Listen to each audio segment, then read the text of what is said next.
નથી। બીજી તરફ નરેન્દ્ર મોદી ગુજરાતના પ્રવાસે આવી રહ્યા છે। સોમનાથમાં તેઓ એક ભવ્ય કાર્યક્રમ પણ કરવાના છે અને આવા બધા કાર્યક્રમ માટે ભીડ તો એકત્રિત કરવી પડે।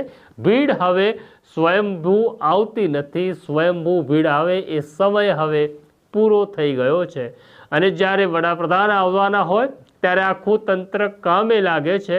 ગામે ગામ બસ મૂકવામાં આવે છે, સરપંચોને, તલાટીને અને ડીડીઓને કામ સોંપવામાં આવે છે કે બસો ભરાવી જોઈએ કારણ કે મામલો વડાપ્રધાનનો છે। પરંતુ નક્કી થયું છે હવે ભાવનગરના મહુવા તાલુકાના સરપંચોએ કે વડાપ્રધાન આવતા હોય એ કાર્યક્રમમાં અમારે જવું નથી। મહુવાના જ એક આવા સરપંચ છે જેમનું નામ છે વિજયવાળા।